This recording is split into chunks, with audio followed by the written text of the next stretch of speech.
Good morning dear student, मैं सोनाली स्वागत करती हूँ मेरा चैनल बायोलॉजी सोनाली में। बीएससी फर्स्ट सेमेस्टर का आज से हम लोग थ्योरी क्लास शुरू करने वाले हैं, जो कि एनईपी के अकॉर्डिंग आपका फर्स्ट सेमेस्टर में 2 पेपर आप देने वाले हैं। कोर पेपर 1 जो कि इनवर्टिब्रेट और कोर पेपर 2 जो कि वर्टिब्रेट्स। ऑलरेडी मैं आपके साथ प्रीवियस क्लास में इसका जो सिलेबस है वो मैं ऑलरेडी इसके साथ डिस्कशन कर चुकी हूँ। आप लोग जो बीएससी में या तो फिर ग्रेजुएशन के लिए अप्लाई भी कर चुके हैं, तो जो बच्चे जूलॉजी आज ऑनर्स लेके पढ़ना चाहते हैं वो मेरे चैनल से सभी क्लासेस पा जाएंगे। यहाँ पर आप लोग एकदम फ्री ऑफ कॉस्ट में क्लास सब अवेलेबल है, आप पा सकते हैं। तो आज का क्लास स्टार्ट करेंगे, जो कि कोर पेपर 1 का जो इन्वर्टिब्रेट है, जिसमें कि यूनिट 1 हम लोग देखेंगे, जिसका एक टॉपिक आज हम देखेंगे। तो यूनिट 1 में बेसिकली आपका क्या है, protista to cnidaria and minor phylum ctenophora, ये आपका है। ठीक है, तो इसको हम लोग कवर करेंगे। तो जो बच्चे नए आए हैं, आप लोग अगर मेरे चैनल को सब्सक्राइब नहीं किया है तो सब्सक्राइब कीजिए। अगर आप यहाँ पर बीएससी फर्स्ट सेमेस्टर का सब कुछ क्लास फ्री ऑफ कॉस्ट में पाना चाहते हैं, और अगर आपको ये क्लास अच्छा लगेगा तो एक लाइक और शेयर ज़रूर कीजिएगा। आपका लाइक मुझे मोटिवेट करता है। आप चाहे तो मेरे टेलीग्राम चैनल पर भी ज्वाइन हो सकते हैं, जिसका कि मैं अपने डिस्क्रिप्शन में लिंक दे दूँगी। इसके साथ साथ इनवर्टिब्रेट और वर्टिब्रेट दोनों का आज तो हमारा पहला क्लास है, लेकिन दोनों का जो प्लेलिस्ट का लिंक है वो भी मैं अपने डिस्क्रिप्शन में दे दूँगी, ताकि आप जाके क्लास देख सकते हैं। तो क्लास स्टार्ट करते हैं। देखिए, तो आज हम देखेंगे जनरल कैरेक्टरिस्टिक ऑफ प्रोटिस्टा। यह हमारा पहला क्लास है। ठीक है, तो उससे पहले आप लोग ऑलरेडी क्लास 9 से क्या फाइलम क्या है इसके बारे में आप पढ़ के आए हैं। क्लास 9 में भी पढ़े हैं, क्लास 11 में भी पढ़े हैं आप लोग। बेसिकली जितना भी हमारा जो एनिमल किंगडम है, बेसिकली इसको हम 3 हिस्सों में डिवाइड किए हैं। तो आपका जो स्ट्रक्चर है सिलेबस का, उसका मैं थोड़ा सा डिस्कशन करना चाहती हूँ। तो जैसे कि जितना भी एनिमल किंगडम है वो 3 हिस्सों में डिवाइड हुआ है। तो सबसे पहले आपका इनवर्टिब्रेट, उसके बाद आएगा आपका प्रोटोकोडेट, उसके बाद वर्टिब्रेट या फिर कोडेट आएगा आपका। ठीक है, तो पेपर 1 में आप इनवर्टिब्रेट्स के बारे में पढ़ेंगे, जो कि आप प्रोटिस्टा से लेके एकाइनोडर्माटा तक।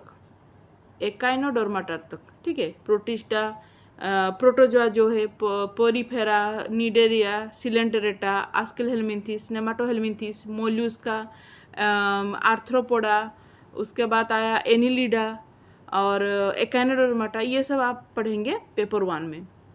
पेपर 2 में आप प्रोटोकोडाटा और कोडाटा, ये दोनों चैप्टर का पढ़ेंगे। ठीक है, जिसमें कि प्रोटोकोडाटा में आपका 3 हिस्सा आएगा, हेमिकोडाटा, यूरोकोडाटा, सेफालोकोडाटा, और कोडाटा में आपका आएगा जिसमें कि आप लोग पढ़ेंगे पीसेस, उसके बाद एम्फीबिया, उसके बाद रेप्टाइल्स, एप्स एंड मामल। ठीक है, तो इसके साथ ये चीज़ तो आपका कंफर्म है कि जो एनिमल डाइवर्सिटी है आपका फर्स्ट सेमेस्टर में, टोटल जो एनिमल डाइवर्सिटी है इसको आप कंप्लीट करने वाले हैं। ठीक है, और एनिमल डाइवर्सिटी आप जो कोई भी कॉम्पिटिटिव एग्जाम, आप मेरे थंबनेल में ऑलरेडी देख चुके हैं, कोई भी किसी भी तरह का कॉम्पिटिटिव एग्ज़ाम है, चाहे सीआरसी नेट हो या तो फिर आपका किसी भी तरह से कोई भी जॉब रिलेटेड कॉम्पिटिटिव एग्ज़ाम है, या तो फिर आप पीजी करना चाहते हैं, सभी के लिए एनिमल डाइवर्सिटी बहुत ज़रूरी होता है। ठीक है, तो हम लोग यहाँ पर फर्स्ट सेमेस्टर में एनिमल डाइवर्सिटी को कंप्लीट करेंगे। तो देखिए, किंगडम प्रोटिस्टा, इसका 2 सब किंगडम होता है। ठीक है, जो किंगडम प्रोटिस्टा होता है इसका 2 सब किंगडम होता है, एक है प्रोटोजा, दूसरा है प्रोटोफाइटा। ठीक है, प्रोटोजा और प्रोटोफाइटा दोनों होते हैं। तो हम लोग जो प्रोटोजुआ के बारे में ही यहाँ पर डिस्कशन करेंगे, क्योंकि प्रोटोफाइटा के बारे में हम लोग नहीं पढ़ते, प्रोटोजुआ के बारे में डिस्कशन करेंगे, लेकिन दोनों का लगभग सेम ही है। ठीक है, तो protozoa is come from A Greek word. Basically जो प्रोटोजोआ जो वर्ड है ये ग्रीक वर्ड से आया है, जिसका 2 वर्ड्स होता है, एक है प्रोटो और एक है जोआ। प्रोटो का मतलब है फर्स्ट और जोआ का मतलब है एनिमल्स। इसका मतलब है फर्स्ट एनिमल। ठीक है, प्रोटोजोआ मतलब क्या है, देखिए नॉन कोडेड का सबसे पहले तो प्रोटोजोआ ही आता है। क्योंकि ये है फर्स्ट एनिमल, ठीक है। ये एक यूनिसेलुलर माइक्रोस्कोपिक ऑर्गेनिज्म होते हैं, ठीक है, जिसको कि हम लोग बाद में धीरे धीरे पढ़ेंगे तब आपको पता चलेगा। तो ये प्रोटोकोडाटा एक ग्रीक वर्ड से है, प्रोटो होता है फास्ट और जोआ होता है animals. They occupy a wide range of tropical level and play an important role in ecology. तो बेसिकली जो ट्रॉपिकल लेवल होता है, ट्रॉपिकल लेवल में ये लोग रहते हैं, ठीक है। इनका अगर आप लोग देखें तो इनका जो अगर हैबिटेट देखें तो कहाँ पर रहते हैं ये लोग, ट्रॉपिकल लेवल पर रहते हैं ये लोग। जो इकोलॉजी है वहाँ पर इनका एक इम्पोर्टेंट रोल होता है। इकोलॉजी क्या है? इकोलॉजी होता है एन ऑर्गेनिज्म विथ उसका जो रिलेशनशिप होता है, उसका जो सराउंडिंग एनवायरनमेंट के साथ, उसको इकोलॉजी बोला जाता है। जैसे कि हम लोग अभी हैं और हमारा जो भी सराउंडिंग एनवायरनमेंट है उसके साथ हमारा क्या रिलेशनशिप होता है, ठीक है, उसको इकोलॉजी बोला जाता है।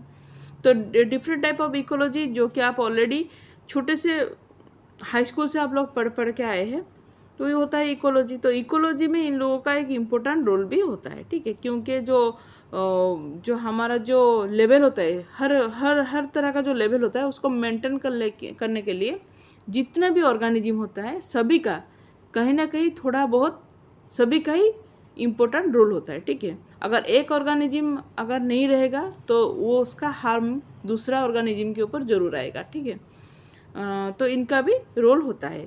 तो इनका जनरल कैरेक्टरिस्टिक हम लोग देखेंगे। बेसिकली ये लोग यूकैरियोटिक होते हैं, ठीक है। मतलब इन लोगों का जो सेल है, सेल के अंदर न्यूक्लियस रहता है। आपको पता है कि अकॉर्डिंग टू प्रेजेंट और absence of nucleus, cell are two types. एक है प्रोकैरियोटिक। प्रोकैरियोटिक में सेल एब्सेंट रहता है, न्यूक्लियस एब्सेंट रहता है, ये आपको पता है। जो प्रोकैरियोटिक सेल होते हैं उसमें न्यूक्लियस एब्सेंट रहता है। लेकिन ये लोग यूकैरियोटिक होते हैं। यूकैरियोटिक में क्या होता है, इन लोगों का न्यूक्लियस प्रेजेंट रहता है, ठीक है।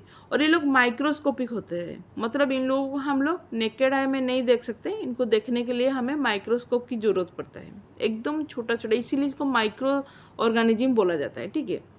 माइक्रो ऑर्गेनिज्म मतलब क्या है? ऑर्गेनिज्म मतलब तो हमको पता है, माइक्रो मतलब क्या है? एकदम छोटा, ठीक है, ये हमें नेकेड आई में नहीं दिखते हैं। These are microscopic single cell with typical cellular structure. मतलब इन लोगों का सेल तो सिंगल सेल होता है, यूनिसेलुलर भी बोल सकते हैं हम लोग इसको। सिंगल सेल हो सकता है या फिर यूनिसेलुलर, ठीक है, हम लोग इसको यूनिसेलुलर बोल सकते हैं। इनका सेलुलर स्ट्रक्चर तो प्रेजेंट रहता है और इसको हम लोग नेकेड आई में नहीं देख सकते। इसका मतलब ये लोग माइक्रोस्कोपिक ऑर्गेनिज्म होते हैं। बॉडी यूनिसेलुलर होते हैं विथ वन और more than one nuclei having protoplasmic grade of organisation. अच्छा, प्रोटोप्लाज्मिक ग्रेड ऑफ ऑर्गेनाइजेशन क्या होता है ये मैं बोल देती हूँ आपको। देखिए यहाँ पर मैं एक लिखी हूँ छोटा सा एक चीज़ जो कि आप लोगों को थोड़ा सा ज़्यादा नॉलेज के लिए। Organisation where a single cell perform all the necessary function for the organism survive. अगर एक ही सिंगल सेल, ठीक है, देखिए बेसिकली जो हमारा सेलुलर ग्रेड ऑफ हमारा जो ऑर्गेनाइजेशन होता है, ये आप ऑलरेडी क्लास 11 में फर्स्ट चैप्टर में पढ़े हैं। हमारा सेलुलर ग्रेड ऑफ ऑर्गेनाइजेशन होता है, टिश्यू ग्रेड ऑफ ऑर्गेनाइजेशन होता है, ऑर्गन ग्रेड ऑफ ऑर्गेनाइजेशन होता है। 3 तरह का होता है। जहाँ पर सेलुलर ऑर्गेनाइजेशन होता है मतलब क्या है, मतलब हमारा जो बॉडी का जो इम्पोर्टेंट फंक्शन होता है वो सेल के थ्रू ही होता है। जितना भी हमारा फिजियोलॉजिकल फंक्शन होता है वो सेल के थ्रू होता है। टिश्यू ग्रेड ऑफ ऑर्गेनाइजेशन क्या है? टिश्यू ग्रेड ऑफ ऑर्गेनाइजेशन मतलब होता है जितना भी हमारे बॉडी का जो फिजियोलॉजिकल फंक्शन होता है वो टिश्यू के थ्रू ही होता है, ठीक है। और ऑर्गन ग्रेड ऑफ ऑर्गेनाइजेशन क्या होता है? ऑर्गन ग्रेड ऑफ ऑर्गेनाइजेशन मतलब जो भी हमारा जो इम्पोर्टेंट जो फिजियोलॉजिकल फंक्शन है बॉडी का वो हमारे ऑर्गन के थ्रू ही होता है। तो ये बेसिकली हायर ऑर्गेनिज्म के अंदर ही होता है। जैसे कि हमारे बॉडी में क्या होता है, जितने भी सब फिजियोलॉजिकल फंक्शन होता है इसके लिए डिफरेंट ऑर्गन होता है, ठीक है। चाहे वो हार्ट, चाहे वो लंग्स या फिर किडनी, जो भी हमारे बॉडी में इम्पोर्टेंस ऑर्गन है उसके थ्रू हमारा फिजियोलॉजिकल फंक्शन होता है, ठीक है। तो जो लोअर ग्रेड एनिमल्स होते हैं इनका क्या होता है, सेलुलर ग्रेड ऑफ ऑर्गेनाइजेशन दिखाई देता है क्योंकि इनके सेल के थ्रू ही सारा फंक्शन होता है। लेकिन उससे भी छोटा क्या होता है, प्रोटोप्लाज्म। जो कि एक सिंगल सेल, यहाँ पर क्या होता है, जो लोअर ग्रेड ऑर्गेनिज्म होते हैं जिनका कि एक ही सेल ही होता है, उनका ज़्यादा सेल नहीं होता, सिर्फ एक सेल होता है, तो उनका जितना भी बॉडी का जितना भी इम्पोर्टेंट फंक्शन होता है उसी एक ही सेल से ही होता है, उसको प्रोटोप्लाज्मिक ग्रेड ऑफ ऑर्गेनाइजेशन बोला जाता है। ठीक है, single cell perform all the necessary function. ठीक है, नेक्स्ट होता है ये लोग solitary of forming loose colony in which individuals are alike. ये लोग सॉलिटरी रहते हैं, ठीक है, इंडिविजुअल रहते हैं। ठीक है, या तो फिर अगर ये लोग कॉलोनी में भी रहेंगे तो लूज कॉलोनी में रहेंगे, मतलब ये लोग कॉलोनी में थोड़ी टाइम रहेंगे लेकिन ये लोग कॉलोनी से बाहर भी जा सकते हैं। ठीक है, आपको पता है दो तरह का होता है, इनका जो रहने का जो तरीका होता है दो तरह का, एक है सॉलिटरी, एक है कॉलोनी। कॉलोनी में भी रह सकते हैं या तो फिर वो लोग सॉलिटरी भी रह सकते हैं। ठीक है, सिमेट्री, इनका अगर बॉडी सिमेट्री देखें, ठीक है, body symmetry non symmetrical, bilateral, radial, spherical रहते हैं। ठीक है, मतलब इनका डिफरेंट टाइप ऑफ सिमेट्री देखा जाता है, मतलब बॉडी का जो शेप होता है वो डिफरेंट टाइप ऑफ बॉडी का शेप होता है। ठीक है, एक तो नॉन सिमेट्रिकल भी होते हैं, बायलैटरल रेडियल भी होते हैं, ये लोग स्फीयरिकल भी होते हैं। ठीक है, स्फीयरिकल मतलब इस तरह से भी हो सकते हैं, या तो बायलैटरल सिमेट्री से रेडियल मतलब अगर बीच से इनको दो हिस्सों में डिवाइड किया जाए तो दोनों हिस्सा इनका इक्वल भी हो सकता है, लेकिन ज़्यादातर ये लोग नॉन सिमेट्रिकल होते हैं। ठीक है, इनका कोई डेफिनेट बॉडी शेप नहीं होता है। ठीक है, एग्जाम्पल है एमीबा, एमीबा का डेफिनेट कोई बॉडी शेप नहीं होता है। बॉडी कवरिंग देखें तो बॉडी नेकेड और विथ ए पेलिकल, इनका बॉडी नेकेड होता है, कोई कवरिंग नहीं होता है, लेकिन अगर कवरिंग है तो उसको पेलिकल बोला जाता है। सम विथ सेल और एक्जोस्केलेटन, और कुछ ऐसे ऑर्गेनिज्म है जिनका कि सेल प्रेजेंट रहता है या तो फिर एक्जोस्केलेटन। सेल क्या है, इनका जो आउटर कवरिंग को सेल बोला जाता है या तो फिर एक्जोस्केलेटन भी बोला जाता है। शेप इनका यूजुअली कांस्टेंट ही रहता है, varied in some changing with environment, तो शेप इनका एनवायरनमेंट के अकॉर्डिंग चेंज भी होता है। ठीक है, लेकिन ज़्यादा से ज़्यादा इनका कांस्टेंट ही रहता है, और कुछ ऐसे ऑर्गेनिज्म होता है जिनका कि थोड़ा सा डिफरेंट भी होता है। अगर डिवीजन ऑफ लेबर देखें तो no physiological division of labour but sub cellular physiological division of labour is seen. Single cell body perform all the necessary activities, जो कि मैं अभी थोड़ी देर पहले बोली थी, प्रोटोप्लाज्मिक ग्रेड ऑफ ऑर्गेनाइजेशन, मतलब इनका बॉडी में जो फिजियोलॉजिकल जो फंक्शन होता है वो उनका क्या होता है, सिंगल सेल के थ्रू ही दिखाई देता है, या फिर सब सेलुलर फिजियोलॉजिकल डिवीजन दिखाई देता है। ठीक है, मतलब सेल के अंदर ही इनका जितना भी फंक्शन होता है वो होता है। ठीक है, इनका कोई सेल के लिए कोई अलग अलग फंक्शन के लिए अलग अलग कोई फिजियोलॉजिकल डिवीजन नहीं होता है। मतलब जैसे कि हम लोगों का अगर बॉडी में ब्लड सर्कुलेशन के लिए बीच में हार्ट है, ठीक है, अगर हमें ऑक्सीजन लेना चाहिए तो बीच में हमारा इस तरह से लंग्स होता है। ठीक है, इस तरह से लंग्स होता है। ठीक है, बाप रे, मेरा लंग्स का जो स्ट्रक्चर है, अच्छा ये है लंग्स का स्ट्रक्चर। ठीक है, ये है लंग्स का स्ट्रक्चर। हार्ट कुछ इस तरह से होता है। ठीक है, इस तरह से होता है। ठीक है, हार्ट इन, ठीक है, तो देखिए, या तो फिर किडनी, ठीक है, किडनी अगर का अलग फंक्शन, तो हमारा क्या होता है, जो फिजियोलॉजिकल एक्टिविटीज़ के लिए अलग अलग डिवीजन रहता है। ठीक है, अलग अलग ऑर्गन रहता है, लेकिन इन लोगों का इस तरह से कुछ फिजियोलॉजिकल डिवीजन नहीं होता है। इनका जो भी दिखाई देता है एक ही सेल में सारा परफॉर्मेंस होता है। ठीक है, एक ही सेल के अंदर सारा परफॉर्मेंस होता है। उसके बाद अगर लोकोमोशन देखें तो मेनली 3 तरह का लोकोमोशन दिखाई देता है। लोकोमोशन क्या क्या होता है, एक जगह से दूसरे जगह को जाने के लिए या फिर मूवमेंट के लिए इनका जो ऑर्गन की जरूरत होता है, इनका 3 तरह का लोकोमोटरी ऑर्गन दिखाई देता है। सुइडोपोडिया, तो बेसिकली एमीबा इसका एग्जाम्पल होगा। सुइडोपोडिया, ये अगर एमीबा है तो ये जो आउटर ग्रोथ आप देख रहे हैं इसको सुइडोपोडिया बोला जाता है। तो ये सुइडोपोडिया के थ्रू ये लोग एक जगह से दूसरे जगह को ट्रैवल करते हैं, एमीबा इसका एग्जाम्पल होगा। फ्लाजेला जो कि आप लोग को पता है कि फ्लाजेला रहता है यूग्लिना के अंदर, तो बेसिकली ये अगर यूग्लिना का स्ट्रक्चर है, इस तरह से अगर यूग्लिना का स्ट्रक्चर, तो ये उसका फ्लाजेला होता है। तो ये फ्लाजेला के थ्रू, ये जो फ्लाजेला के थ्रू ये लोग बीटिंग करते हैं, व्हीप लाइक स्ट्रक्चर होता है, जिससे कि एक जगह से दूसरे जगह को ये लोग ट्रैवल कर सकते हैं। सीलिया, सीलिया ये अगर पारामेशियम को देखें तो ये अगर पारामेशियम तो इस तरह से हेयर लाइक स्ट्रक्चर इस तरह से सीलिया होता है और इसी सीलिया के थ्रू ये लोग मूवमेंट करते हैं, ठीक है। इसको सीलिया के थ्रू हेयर लाइक स्ट्रक्चर इसके थ्रू ये लोग मूवमेंट करते हैं, ठीक है। तो ये मेनली 3 तरह का लोकोमोशन दिखाई देता है।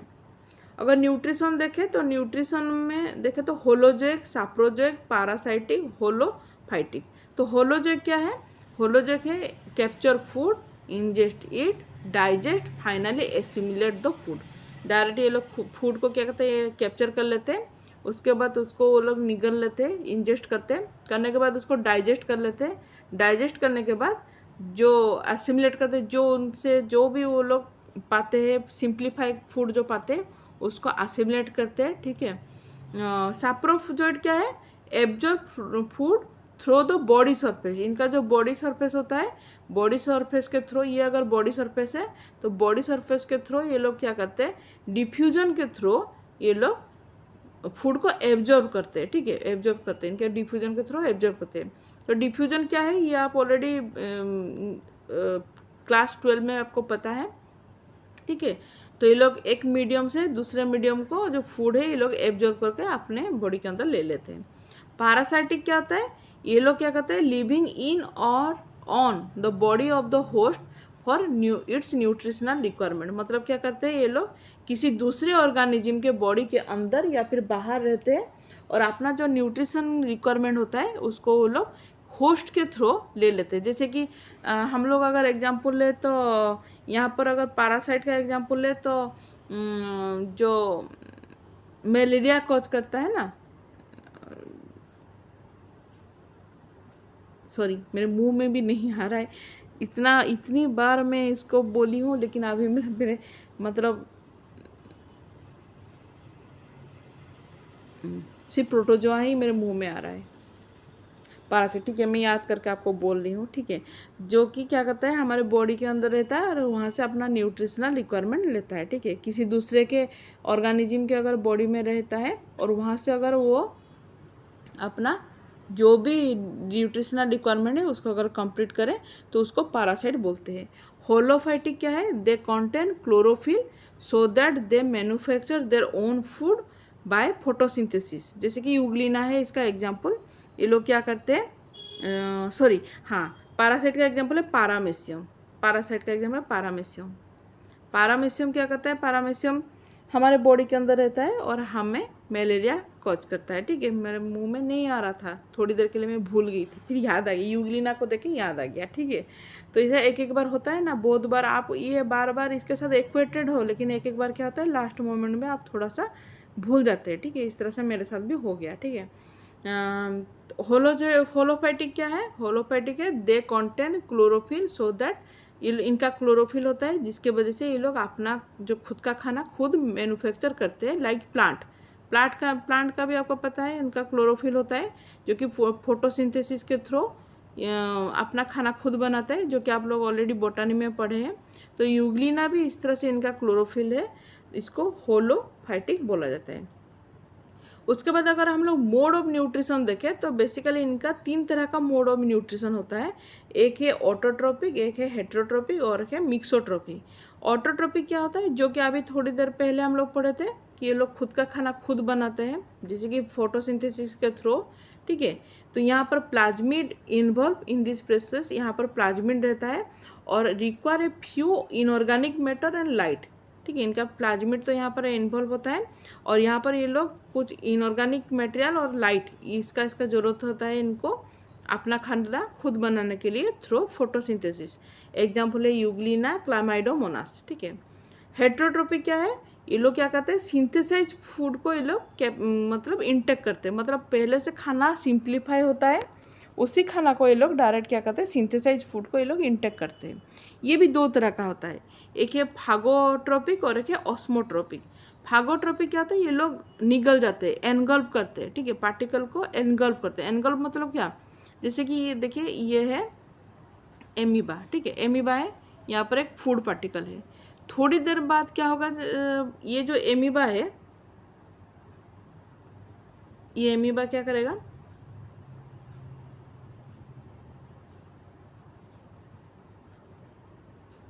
अभी क्या करेगा, यहाँ पर फूड पार्टिकल है ना, एनिमल क्या एमीबा क्या करेगा, अपना जो स्यूडोपोडिया है इसको चारों तरफ इस तरह से कवर कर लेगा, ठीक है।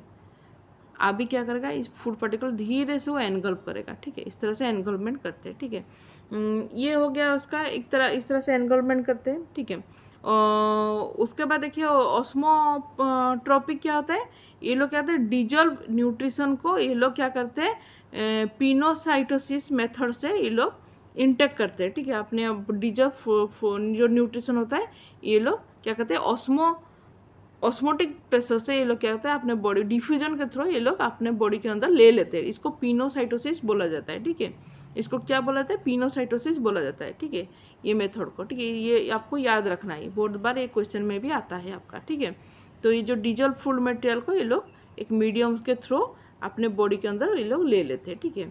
मिक्सोट्रोपिक क्या होता है, मिक्सोट्रोपिक होता है ऑटोट्रोपिक और हेटरोट्रोपिक दोनों का मिक्स होता है मिक्सोट्रोपिक, इधर और बोथ ऑटोट्रोपी और हेटरोट्रोपिक टाइप ऑफ न्यूट्रिशन।